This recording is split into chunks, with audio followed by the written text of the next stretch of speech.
기도하는 시간을 가지려고 합니다. 아마 여러분들 뉴스를 통해서 많이 보셨겠지만 우크라이나 땅에서 들려온 전쟁의 소식으로 인해서 사실은 분단의 상황에 있는 우리나라와 국민들도 굉장히 큰 두려움을 주고 있습니다. 여러분, 전쟁은 모든 것을 빼앗아갑니다. 어떤 전쟁이라도 하나님이 만드신 피조 세계에 대한 도전이며 또한 죄악이라고 할 수 있습니다. 우리가 오늘 이 시간에 우리가 한 마음으로 기도할 때 하나님께서 앞에 보여지고 있는 기도의 제목처럼 우크라이나 땅에 전쟁이 멈추어지고 평화를 회복할 수 있도록 여러분 기도하시고, 또 사진에서 보는 것처럼 여러분 아버지가 어린 딸을 두고 전장으로 향해야 하는 그런 안타까운 그런 상황이 그 땅에서 벌어지고 있습니다. 아들을 전쟁에 보내고 슬퍼하는 가족이 없도록 여러분 기도하시고, 또 러시아와 우크라이나에 있는 우리 교민들과 선교사님들을 위해서도 그들이 안전하게 생활을 할 수 있도록 그럼 잠시 우리가 기도하고 말씀을 듣도록 하겠습니다. 우리 잠시 합심해서 기도하겠습니다. 아버지, 주님, 평화를 허락하여 주옵소서. 전쟁이 그치고 아버지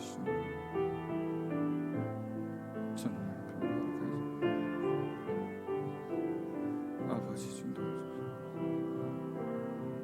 주님 간섭하여 주옵소서. 주님 도와주옵소서.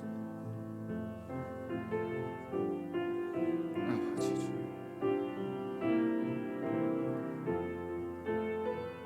주님 함께하여 주옵소서.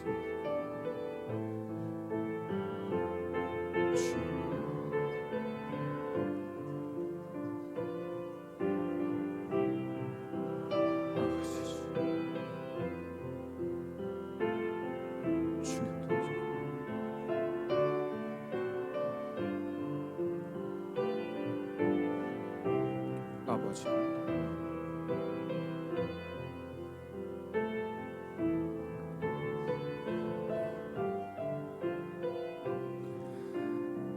하나님 아버지, 전쟁에 대한 소문과 소식은 우리를 참으로 마음 아픔으로, 또한 우리의 부족함과 죄악된 모습을 회개하며 주님 앞에 설 수 있도록 우리를 불러주십니다. 하나님, 우크라이나 땅에 전쟁이 멈추어지고 평화가 회복되어질 수 있도록 하나님께서 은혜를 다하여 주옵소서. 간섭하여 주옵소서. 아들을, 사랑하는 가족들을 전쟁터에 보내고 슬퍼하는 가족이 없기를 기도합니다. 어수속히 평화가 찾아오게 하시고 하나님께서 은혜를 다하여 주옵소서. 또한 러시아 땅과 우크라이나에 있는 우리 교민들과 선교사님들을 안전하게 보호하여 주시고 마음껏 생활하며 주님의 복음을 전할 수 있도록 하나님께서 간섭하시고 역사하여 주옵소서. 우리의 기도에 응답하여 주시고 전 세계가 그 땅을 바라보며 한 마음으로 평화를 구하게 하여 주옵소서. 감사드리옵고 예수님의 이름으로 기도드립니다. 아멘. 할렐루야. 오늘도 하나님 주시는 말씀의 은혜가 우리 모두의 심령 가운데, 우리 성도들의 가정 가운데 하나님의 은혜로 충만하기를 주님의 이름으로 축복합니다. 제가 이전에 경주에서 사역할 때 교회 마당에 있는 조립식으로 된 주택에 살았습니다. 여름에도 무척 더워서 고생을 했지만 겨울이 사실은 굉장히 힘들었습니다. 겨울이 되면 얼마나 추웠는지 모릅니다. 어느 날은 새벽 기도를 마치고 거실에 와서 온도계를 보니 6도였습니다. 여러분, 집안 6도면 굉장히 추운 온도입니다. 그때를 생각해 보면 집에 보일러 온도를 조금이라도 올리려고 하면 저에게 야단을 치는 사람이 한 사람이 있었습니다. 그래서 저희 집에는 6시간마다 한 번씩 보일러가 돌아가서, 그러니 뭐 거실이 어떻게 따뜻할 수 있었겠습니까? 너무 추워서 보일러 좀 돌리자고 아무리 설득을 해도 옷을 더 입으라고 했지 보일러 틀라고 허락을 해주지 않았습니다. 그래서 제가 몰래 모른 채 하고 보일러를 좀 올려놓으면 언제 알았는지 또 금방 낮추어버리고 그런 일을 반복했습니다. 그러다 보니 그때는 언제 봄이 올까, 언제 따뜻해질까라는 생각이 참 간절했습니다. 사실은 여러분, 우리가 자라면서 추위를 경험해 본 사람이라면 봄이 얼마나 좋은지를 알게 됩니다. 하루 종일 집에서도 두꺼운 옷을 입고 온 가족이 겨울밤이면 이불 안에 들어가서 얼굴만 내밀어 놓고 살다 보니 봄이 왔으면 좋겠다, 따뜻해졌으면 좋겠다라고 하는 것이 늘 마음이었습니다. 여러분, 경주는 봄이 되면 꽃으로, 특히 벚꽃으로 유명한 도시입니다. 새벽기도 마치고 벚꽃 핀다고 알려진 보문단지나 또는 김유신 장군묘나 천마총이나 이런 데 가서 둘러보고 또 꽃 구경했던 그런 기억도 있습니다. 그런데 봄이 되어서 꽃이 핀다라고 하는 그런 기다림보다는 이제 따뜻해지는구나, 이제 추위는 사라지겠구나라고 하는 그 마음이 더 간절한 마음이었습니다. 여러분, 놀랍게도 어김없이 때가 되면, 하나님의 때가 되면 하나님은 봄을 주시는 분이십니다. 하나님의 은혜에는 때가 있습니다. 하나님이 주시는 복에도 때가 있어서 우리가 아무리 조바심을 내고 재촉해도 하나님은 가장 적당한 때에 우리에게 은혜를 주시는 분이십니다. 여러분, 종종 해외에 나가게 되면 좋은 부분도 있지만 그래도 여행을 다니다 보면 우리나라가 참 좋구나라는 생각들을 문득문득 떠올리게 됩니다. 아무래도 집을 나서게 되면 잠자리도 불편하고 먹는 것도 또 특별히 말이 잘 통하지 않는다라고 하는 것도 얼마나 큰 어려움인지 모릅니다. 어떤 분들은 그래서 여행은 4박 5일이 적당하다, 그 이상은 너무 힘들다라고 얘기하는 분들도 계시고, 또 어떤 분들은 더 오래 있어도 아무렇지도 않게 나는 여행이 체질이다라고 말씀하시면서 잘 지내는 분들도 계십니다. 그렇지만 아무리 그래도 오래 생활을 하다 보면, 여행이 길어지다 보면 불편함을 느끼게 되고 어려움을 느낄 수밖에 없습니다. 그런데 여러분, 그 여행이 한 달 정도라면 어떨까요? 3달 정도 우리가 집을 떠나게 된다면 여행이 늘 즐거울까요? 아니면 그 여행이 길어져서 1년 정도 해외에 가서 살게 된다면 어떨까요? 그렇다면 그런 시간은 여행이라고 말할 수 없을 것입니다. 여행은 잠깐 다녀오는 것이기 때문에 즐거운 마음으로 다녀올 수 있지만 길어지다 보면 힘들고 어려움을 겪게 됩니다. 이스라엘 백성들이 자신의 고향, 자신의 집을 떠나서 오랜 기간 다른 곳에 가서 살았던 역사적인 경험이 크게 2번 있었습니다. 첫 번째가 출애굽한 이후에 이스라엘 백성들이 광야에서 40년 생활했을 때의 일입니다. 여러분, 이스라엘의 성지 순례를 가게 되면 여러 장소에서 방문하는 곳곳마다 성경에 나와 있는 장소, 지명들, 기후들, 또 동식물들을 보면서 감동을 많이 받게 되지만, 많은 분들이 여행을 다녀와서는 광야를 보았을 때 참 감동이 있었다라고 말씀하시는 분들이 많습니다. 제가 이전에 한번 보여드린 사진에서처럼 광야는 아무것도 없는 정말 척박하고 모든 것이 불편할 수밖에 없는 공간입니다. 막연하게 생각하고 그저 그런 곳이겠구나라고 상상했던 그곳을 직접 방문하고 나면 한편으로는 정말 이스라엘 백성들이 왜 불평하고 왜 원망했는지가 이해된다라고 말씀합니다. 저런 곳에서 하룻밤, 하루 한나절만 걷고 생활해도 누구든지 하나님을 불평하고 원망할 수밖에 없을 텐데, 그곳에서 떠나왔던 그 애굽 땅에서의 시간이 1년이 지나고 40년이라는 시간 동안 헤매고 다녔을 때 그 고통과 그 불편함이 얼마나 대단했을까. 저절로 하나님을 원망하고 불평할 수밖에 없었겠구나라는 생각을 하게 됩니다. 그러니 여러분, 이스라엘 백성들이 애굽 땅에 떠나온 이후에 광야 생활을 하는 동안 끊임없이 자신들이 살았던 그 애굽 땅으로 돌아가고 싶었던 것입니다. 생각으로는 우리가 하나님이 약속하신 땅, 이제 가나안 땅에 들어가게 된다라는 사실을 알고 여행을 하고 있지만, 그러나 그런 불편한 생활, 어려운 척박한 그 땅에서의 그 고통스러운 시간들이 그런 믿음을 막아서게 되고, 어쩌면 불평하고 원망하고 애굽 땅이 차라리 나았겠구나라고 생각하는 것이 당연하다라고 할 수 있습니다. 이스라엘의 2번째 아주 긴 외국 땅에서의 생활의 경험은 바벨론 포로기였습니다. 나라가 멸망당했습니다. 그들은 자신이 살던 땅에서 강제로 이주해야만 했습니다. 포로로 잡혀와서 70년이라는 시간 동안 먼 이국 땅 바벨론에서 고통스럽게 살아야만 했습니다. 언어가 다릅니다. 먹는 것이 전혀 다릅니다. 문화도 다릅니다.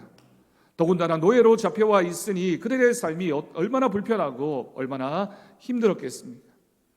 여러분, 일제치하 35년 동안에도 우리 민족이 그렇게 큰 고통을 당했는데, 우리 땅에 살면서도 침략자들 때문에 그렇게 고통을 당했는데 70년이라는 시간을 외국 땅에서 포로로 잡혀가서 가진 고생을 다했으니 이스라엘 백성들의 아픔이 얼마나 컸을까요? 10년이 지나면서 함께 고국을 떠나온 사람들이 병에 걸리기도 하고 사고를 당하기도 하고 또 나이가 들어서 하나둘씩 죽어갑니다. 여러분, 그들에게 찾아왔던 마음의 고통은 이 포로 생활이 긴 것도 그리고 고단한 것도 어려움이었겠지만 과연 이 생활이 끝날 수 있을까라는 두려움이 그들에게 더 큰 두려움과 고통이었습니다. 이 시간이 얼마나 오래될까? 이 고난이 언제쯤 지나갈 수 있을까? 자기 곁에 점점 그런 일들이 많이 일어나게 됩니다. 30년이 지나면서 이제 포로로 잡혀왔던 1세대의 이스라엘 사람들은 하나둘씩 다 죽음을 맞이하게 됩니다. 아버지의 나라이지만, 할아버지의 나라이지만 자신은 경험해보지 못한 그 나라에 대한 생각이 1세대와는 다를 수밖에 없습니다. 직접 경험해보지 못한 땅과 나라라고 생각할 수밖에 없었던 겁니다. 더더군다나 바벨론이라고 하는 이 나라가 이제는 더 자신들의 현실이 됩니다. 이제 다시 부모님의 고향으로 돌아간다는 것은 어려워 보입니다. 점점 부모님의 말을 쓰는 일도 줄어들고, 어떤 사람은 이미 부모님이 쓰던 모국어를 잃어버리는 사람들도 생겨나게 되었습니다. 먹는 것도 입는 것도 문화도 생활하는 것도 모두가 다 바벨론 사람으로 살아가는 것이 더 일상인, 자신이 정말 이스라엘 사람인가 바벨론 사람인가 잊어버릴 정도의 시간이 지났습니다. 그렇게 70년이라는 시간이 지나는 동안 한 세대, 두 세대, 세 세대를 거쳐서 그들은 점점 그런 생활로부터 멀어질 수밖에 없었습니다. 여러분, 추운 것도 하루 이틀이지 계속되다 보면 그 추위가 너무나도 고통스럽게 여겨지게 됩니다. 이제 봄이 올 것이라는 희망을 가지기도 어려운 그런 형편 가운데 이스라엘 백성들이 살아가고 있었습니다. 온 이스라엘 사람들의 마음속에는 정말 우리 민족에게, 우리에게 다시 봄이 찾아올 수 있을까? 봄이 언제일까? 봄이라는 것은 애시당초 없었던 것인지도 모른다라는 두려움과 아픔이 찾아오게 됩니다. 더 이상 우리의 고국 땅으로 돌아가서 하나님의 백성답게 산다는 것은 불가능해 보였습니다. 오늘 말씀을 기록한 사람은 에스겔이라고 하는 선지자입니다. 이 에스겔은 바벨론의 2차 침공 때 여호야긴 왕과 더불어서 바벨론 땅에 포로로 잡혀왔던 인물입니다. 바벨론으로 와서 살게 되었습니다. 에스겔은 바벨론의 그발 강가에서 얼마나 안타까운 마음으로 슬픔의 노래를 부르며 하나님의 은혜를 구했을까요? 하나님, 우리가 죄를 지었지만, 하나님을 떠나서 이렇게 큰 고통 가운데 거하고 있지만 하나님 속히 우리를 회복시켜 주십시오. 속히 우리의 고향으로 돌아가게 해주십시오. 하나님, 우리나라를 다시 살려주십시오 라고 하는 것이 에스겔의 기도의 제목이었습니다. 또한 어서 우리 민족이 다시 고향으로 돌아가서 나라를 회복하고 성전을 다시 지어 마음껏 하나님을 예배하는 그 꿈을 얼마나 간절한 마음으로 오랫동안 꾸었을까요? 에스겔은 그래서 하나님의 소명을 받고 난 다음에 포로로 살아가고 있던 유다 백성을 향해서 본토 회복의 소망을 선포하며 위로와 용기를 주기를 원했던 선지자입니다. 그것이 그의 메시지였습니다. 그저 고향으로 돌아가야 된다는 정도가 아니라 하나님께서 우리 백성을 보살펴 주셔서 우리가 이제 다시 하나님의 나라의 백성이 되어지는, 잃어버렸던 선민을 회복하는 그런 모습이 나타나기를 원하고 그 메시지를 선포했던 선지자입니다. 여러분, 오늘 말씀은 그 에스겔 선지자가 환상 가운데 보았던 일을 기록하고 있는 본문입니다. 에스겔이 하나님으로부터 받았던 말씀이기도 하고 이스라엘 백성에게 선포했던 말씀입니다. 여러분, 먼저 1절과 2절 말씀을 다시 보십시오. 여호와께서 권능으로 내게 임재하시고 그의 영으로 나를 데리고 가서 골짜기 가운데 두셨는데 거기 뼈가 가득하더라. 나를 그 뼈 사방으로 지나가게 하시기로 본즉 그 골짜기 지면에 뼈가 심이 많고 아주 말랐다라고 기록합니다. 하나님께서 에스겔 선지자로 하여금 손을 붙잡으시고 한 장소로 옮기셨는데 그곳에 얼마나 많은 뼈들이 있는지, 또한 그 뼈들이 심이 말라서 아무런 소망이 없어 보였다라고 하는 뜻입니다. 하나님께서 보여주신 환상입니다. 그런데 여러분, 우리가 환상이라고 하는 것은, 하나님께서 우리가 기도한 것에 대한 응답이라고 하는 것은 소망이어야 되고 기쁨이어야 되는데, 에스겔에게 보여준 것은 소망이 아니었습니다. 뼈를 보여줍니다. 그리고 말씀을 보면 그 뼈가 아주 말랐다라고, 심이 말랐다라고 기록하고 있습니다. 여러분, 이 뼈는 이제 아무런 소망이 없다는 뜻입니다. 뼈도 죽음을 상징하는데 그 뼈가 이렇게 말라버렸으니 이제 소망이 사라진 겁니다. 죽은 지 얼마 안 돼도 다시 살아난다는 것은 기적에 가까운 일인데, 그런데 그 뼈가 오랜 시간이 지나고 말라버렸으니 이스라엘 백성들의 상황이 이제는 아무런 소망이 없다는 것을 보여줍니다. 여러분, 그렇습니다. 말씀을 떠난 사람, 하나님의 은혜를 저버린 사람은 아무리 그럴듯해 보여도 뼈만 남은 인생입니다. 세상 사람들에게 인정을 받고 칭찬을 받는다 하더라도, 세상에서의 삶이 평안하고 아무런 문제가 없어 보여도 하나님 보시기에 그 인생은 뼈만 남은 인생일 수밖에 없습니다. 사람들은 그런 뼈를 보고 무섭다고 합니다. 저주를 하기도 합니다. 누구도 그곳 가까이에 가려고 하지 않습니다. 그러면서 거기에 무슨 소망이 있냐, 절망이다, 이제는 아무런 희망이 없다라고 말합니다. 여러분, 우리도 그런 경험을 할 때가 있습니다. 얼마나 지나면서 일이 안 되어도 너무 안 되어서 도저히 아무런 가능성이 안 보이는 상황일 때가 있습니다. 그리고 내 능력이나 내 힘으로는 극복할 수 없을 것 같은 큰 실패를 경험하고 이제는 재기할 가능성이 아무것도 보이지 않는 그런 상황 가운데 놓일 때도 있습니다. 큰 어려움을 경험하면서 울고 또 울다가 그 눈물도 말라버린 그런 상황 가운데 놓였을 때가 있습니다. 그런 상황에서는 누구도 소망을 가지기가 힘들고 이제는 모든 것이 끝났다, 내가 뭘 할 수 있을까라는 생각을 하게 됩니다. 믿음의 사람들도 그렇게 기도할 수밖에 없습니다. 하나님, 나에게 왜 이런 어려움을 주십니까? 하나님, 도대체 어디에 계십니까? 내가 그토록 기도했는데, 그래도 열심히 살았는데 왜 이렇게 큰 어려움이 찾아왔습니까? 라고 기도하게 됩니다. 여러분, 개인적으로도 그런 경험을 할 때가 있지만 가정에도 그런 일이 일어날 때가 있고 교회에도 그런 절망이 찾아올 때가 있고 나라에도 또한 전 세계적으로도 그런 공포와 아픔을 느끼게 될 때가 있습니다.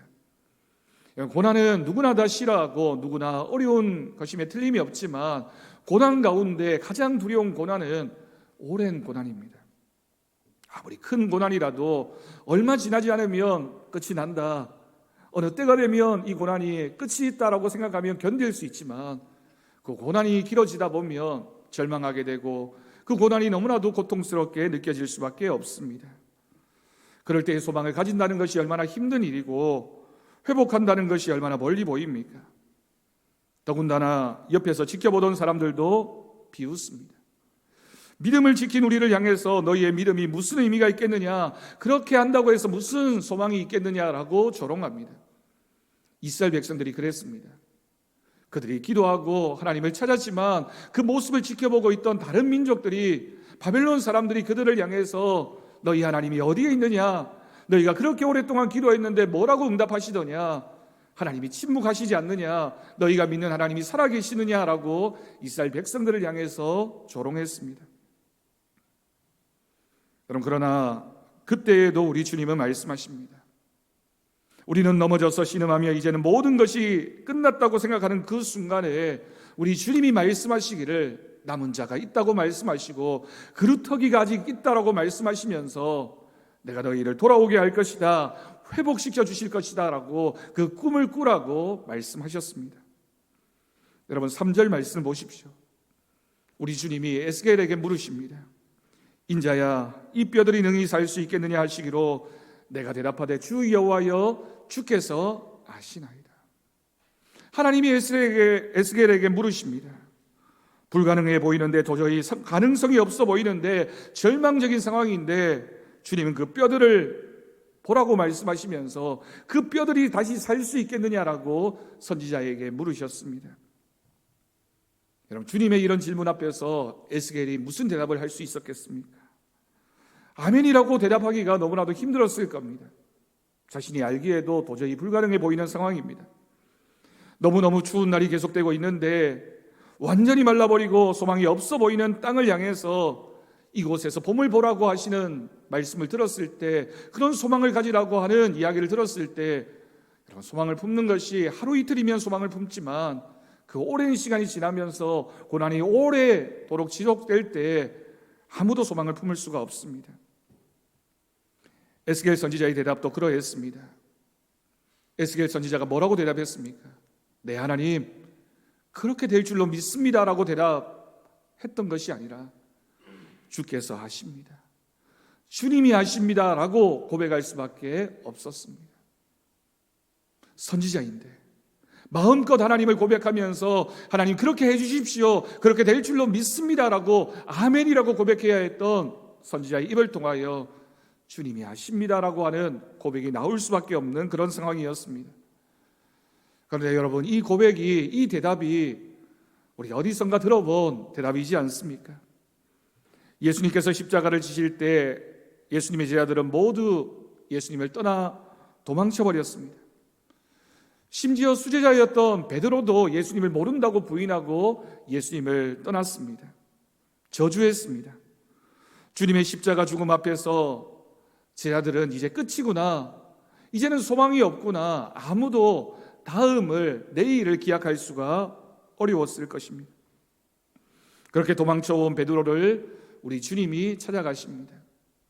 그리고 3년 전 갈릴리 바닷가에서 베드로를 찾아오셔서 제자 삼으셨을 때 그렇게 부르셨던 그 음성 그대로, 그 모습 그대로 물고기를 구워 밥상을 차려 놓으시고 베드로를 먹이시고 베드로에게 물으십니다.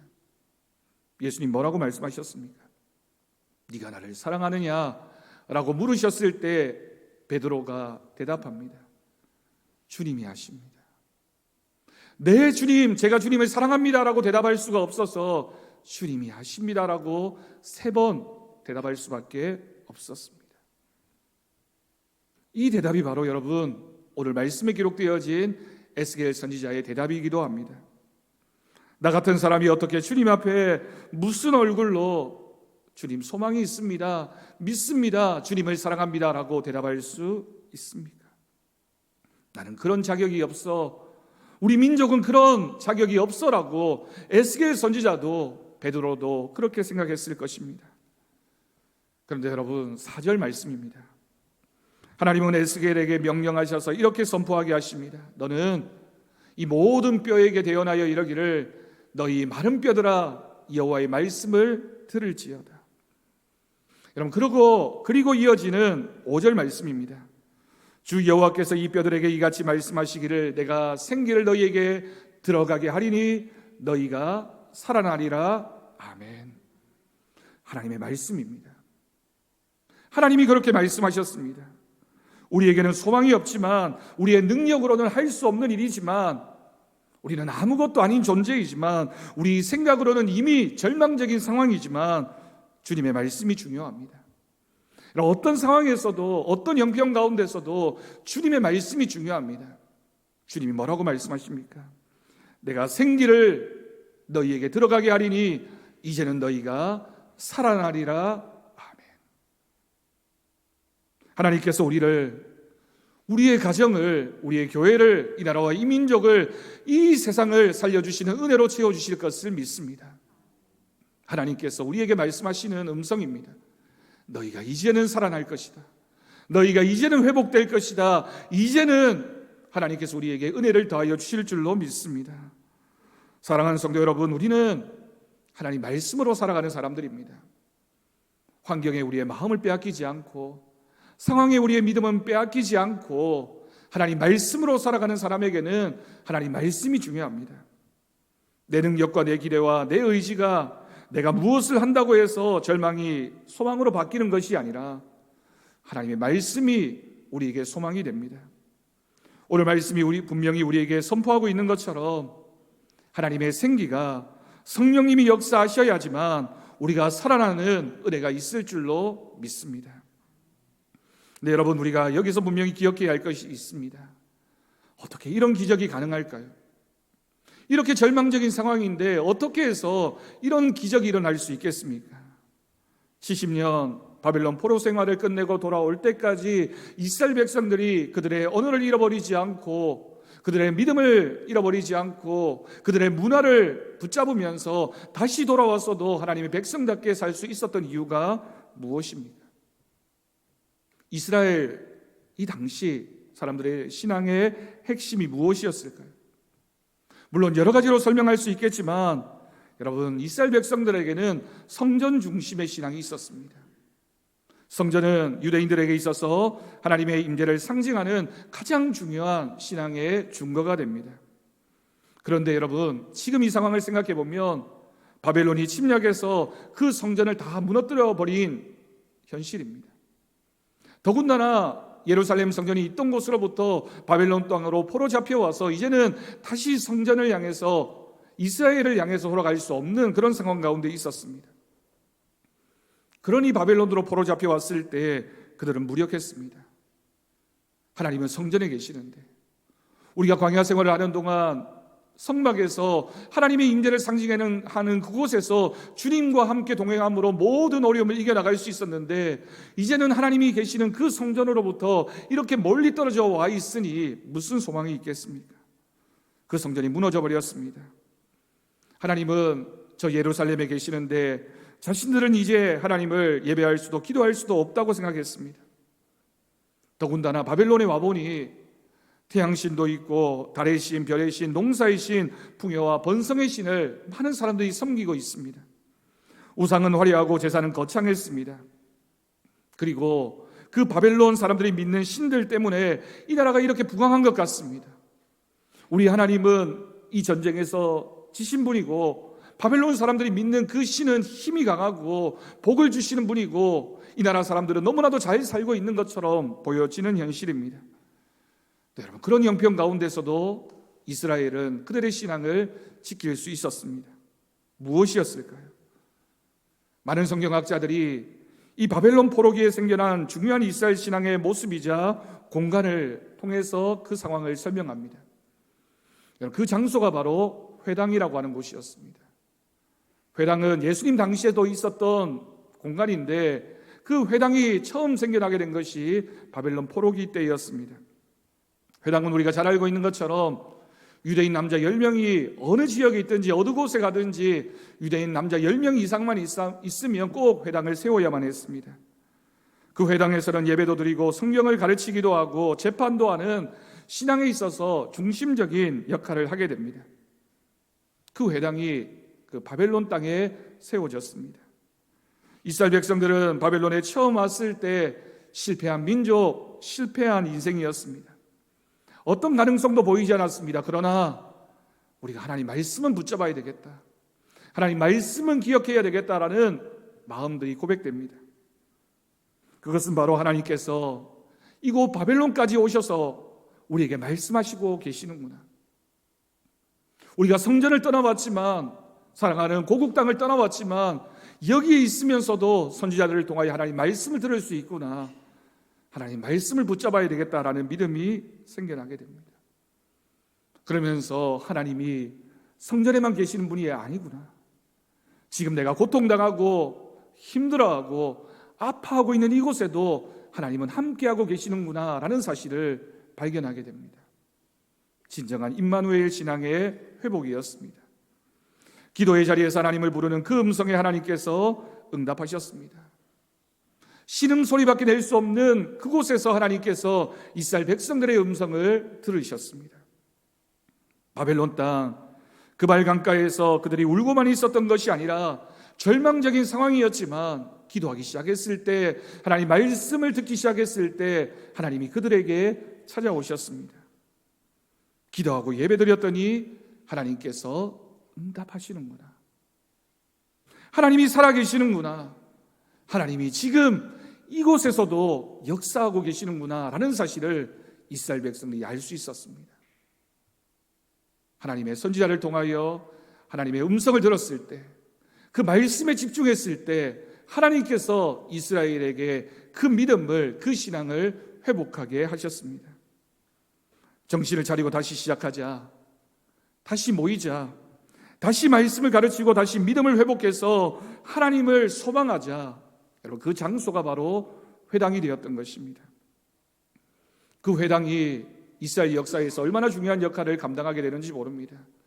예수님 당시에도 성전에 와서도 예배드렸지만 각 지역 이스라엘 사람들이 사는 곳마다 회당이 세워져서 그곳에서 말씀을 배우고 말씀을 가르쳤습니다.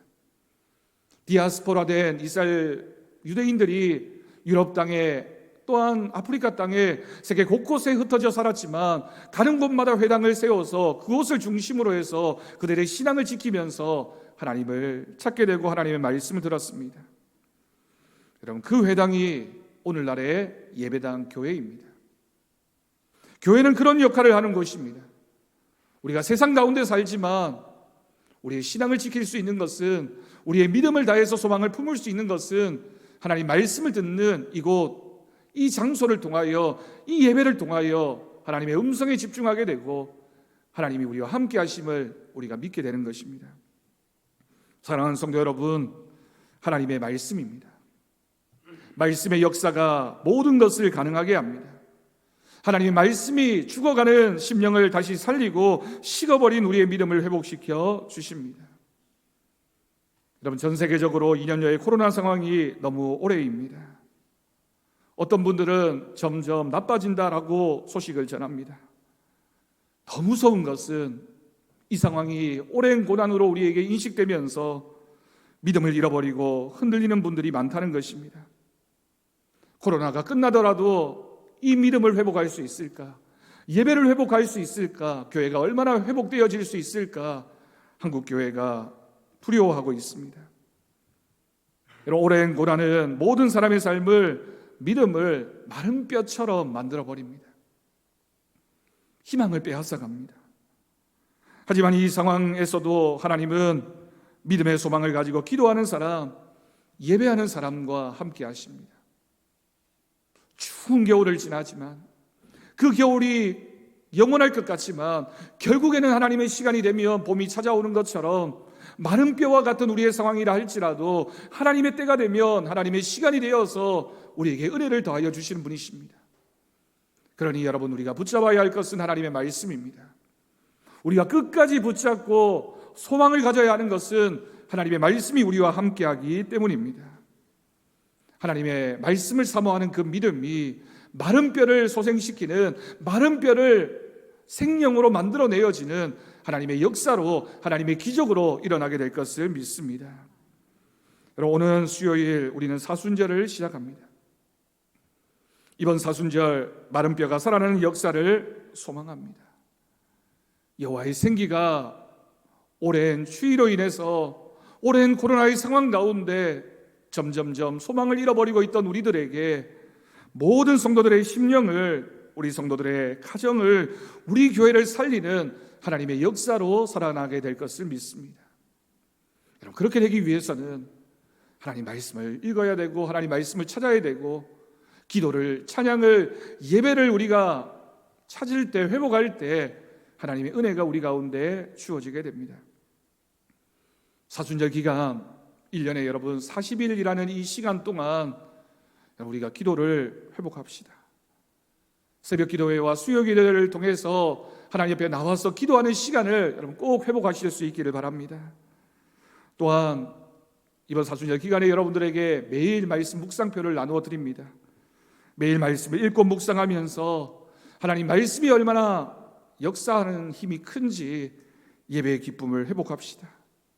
찬양의 능력, 기도의 능력을 다시 한번 떠올리면서 우리가 이 어려움의 때에, 이 고난의 시기에 무엇을 해야지만 하나님의 때가 가까이 오는지 우리가 기억하면서 하나님의 은혜를, 하나님의 말씀을 사모하는 이번 사순절이 되어지기를 간절히 바랍니다.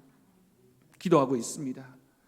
우리가 이번 6주간 사순절을 보내면서 우리의 믿음에도, 우리의 가정에도, 우리 교회에도, 이 나라와 이 민족에도, 또한 전 세계적으로 회복케 하시는 은혜의 봄이 올 것을 기대합니다. 그런 믿음을 가지고 우리가 이 시간을 잘 지나고 나면, 또한 이 고난의 시간들을 잘 이겨내고 나면 우리가 다시 하나님의 은혜의 땅으로 돌아가서 회복케 하시는 하나님의 은혜를 누리면서 기쁨과 감사로 하나님을 찾는 은혜의 역사가 나타나게 될 것을 믿습니다.